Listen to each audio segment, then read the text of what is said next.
Next भी जो पिछली वीडियो मैंने पढ़ाया था उसमें मैंने कारक बताया था, कारक के 8 प्रकार बताए थे और क्या उसके अंतर्गत बहुत सारी चीज़ें मैंने बता दिया था और संश्लिष्ट विश्लिष्ट विभक्तियाँ पढ़ा दी थी। अब इसमें हेडिंग डालिए कर्ता कारक, आगे हेडिंग डालिए कर्ता कारक, कर्ता कारक। इसका पहचान लिखिए, इसका पहचान होता है ने। ऐसे पहचान डालिए, पहचान के आगे लिख दीजिए ने। आप लोग तो कुछ पढ़े ही होंगे ना, नहीं पढ़े हैं तो फिर पढ़िए, ध्यान दीजिए।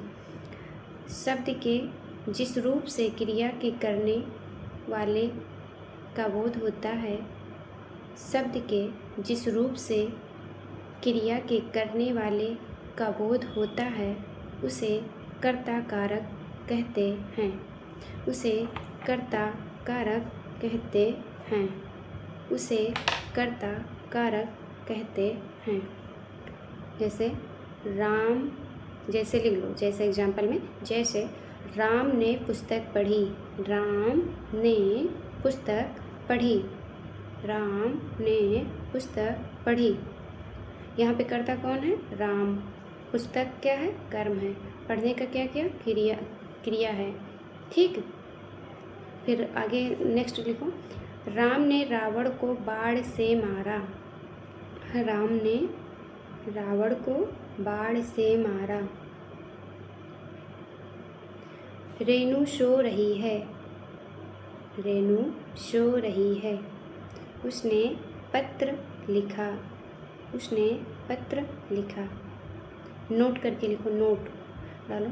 यदि वाक्य में प्रयुक्त क्रिया भूतकाल की होगी तो, यदि वाक्य में प्रयुक्त क्रिया भूतकाल की होगी तो उसके कर्ता के साथ, उसके कर्ता के साथ ने प्रसर्ग का प्रयोग होगा, ने प्रसर्ग का प्रयोग होगा, अन्यथा नहीं।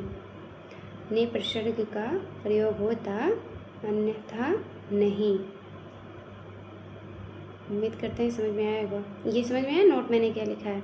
ये अगर यहाँ पे जैसे भूतकाल की क्रिया होगी तो वहाँ पे ने प्रसर्ग का हो। जैसे राम ने पुस्तक पढ़ी, राम ने पुस्तक पढ़ ली है तो भूतकाल में आ रहा है, तो वहाँ पे ने प्रसर्ग का प्रयोग हुआ है।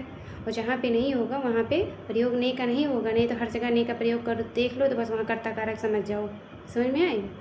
चलिए दूसरे हेडिंग डालिए, कर्म कारक, कर्म कारक।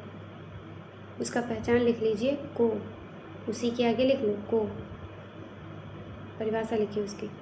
शब्द के जिस रूप पर क्रिया का फल पड़ता है, शब्द के जिस रूप पर क्रिया का फल पड़ता है उसे कर्म कारक कहते हैं। जैसे श्याम पत्र लिख रहा है, श्याम पत्र लिख रहा है। वह पुस्तक पढ़ रही है, दूसरा लिखिए, वह पुस्तक पढ़ रही है। माँ ने बेटी को पीटा, माँ ने बेटी को पीटा, माँ ने बेटी को पीटा। ठीक है, नोट करके लिखो, नोट। यदि वाक्य में प्रयुक्त क्रिया बढ़ाना बजाना हो तो उसके कर्म के साथ को प्रसर्ग का प्रयोग होता है, को प्रसर्ग का प्रयोग होता है। राम ने सीता को देखा, और लिख लीजिए, राम ने सीता को देखा। नेक्स्ट हेडिंग डालिए। अच्छा नोट करके एक और लिखिए, एक और नोट लिखिए। ये इम्पॉर्टेंट होता है, जो मैंने नोट करके बोल रही हूँ, नोट करके लिखो, नोट करके, ये इम्पॉर्टेंट है।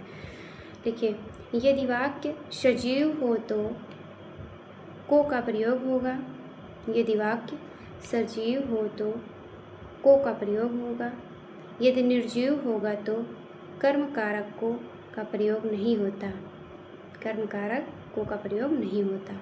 ठीक है, हेडिंग डालो, करण कारक, करण कारक। उसकी पहचान लिखियो, से या के द्वारा, से या क्या के द्वारा। लिख लिया? चलो आगे उसकी परिभाषा लिखो। वाक्य में प्रयुक्त क्रिया को संपन्न करने के लिए वाक्य में प्रयुक्त क्रिया को संपन्न करने के लिए कर्ता जिस साधन का प्रयोग करता है उस साधन में करण कारक होता है। जिस साधन का प्रयोग करता है उस साधन में करण कारक होता है।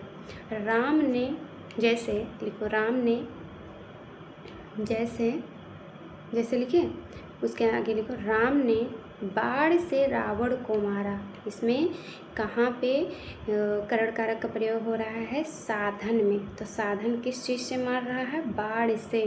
तो बाण में होगा, बाण से में होगा करण कारक। ठीक है, पूछ लेता है क्वेश्चन में कि किस चीज़ में हो रहा है, तो वहाँ पे दिया रहेगा ऑप्शन में, तो वहाँ पर आपको लगाना होगा बाण से, यानी साधन। करण कारक साधन के रूप में प्रयुक्त होता है। ठीक है, साधन का प्रयोग होता है, जिस साधन से प्रयोग हुआ उसी साधन में ही होगा करण कारक। चलो नेक्स्ट लिखो, वह चम्मच से खाता है। वह किस चीज़ से खा रहा है? चम्मच से खा रहा है। तो करण कारक किस में होगा? चम्मच से होगा। यहाँ पे साधन क्या है? चम्मच है। ठीक है, सुरेश ने हाथ से चित्र बनाया। सुरेश ने हाथ से चित्र बनाया। सुरेश ने हाथ से चित्र बनाया। तो हाथ से क्या हो गया? एक साधन हो गया, तो इसी में क्या हो जाएगा? करण कारक हो जाएगा। ठीक है, चलो नोट लिखो। नोट, यदि भूख, प्यास, आँख, कान, पाँव, ये सभी शब्द किसी वाक्य में कर्ता विभक्ति से जुड़े हों तो ये एक वचन में होते हैं, परंतु इनका बहुवचन बनाने पर इनके साथ विभक्तियों का प्रयोग नहीं होता है। नहीं होता है। यदि भूख, प्यास, आँख, कान, पाँव से ये सभी शब्द किसी वाक्य में कारक विभक्ति से जुड़े हों तो ये एक वचन में होते हैं, परंतु इनका बहुवचन बनाने पर इनके साथ कारक विभक्तियों का प्रयोग नहीं होता है। जैसे, फिर लिख लीजिए, जैसे लड़की भूख से बेचैन है। लड़की भूख से बेचैन है। वह प्यास से मर रही है। वह प्यास से मर रही है।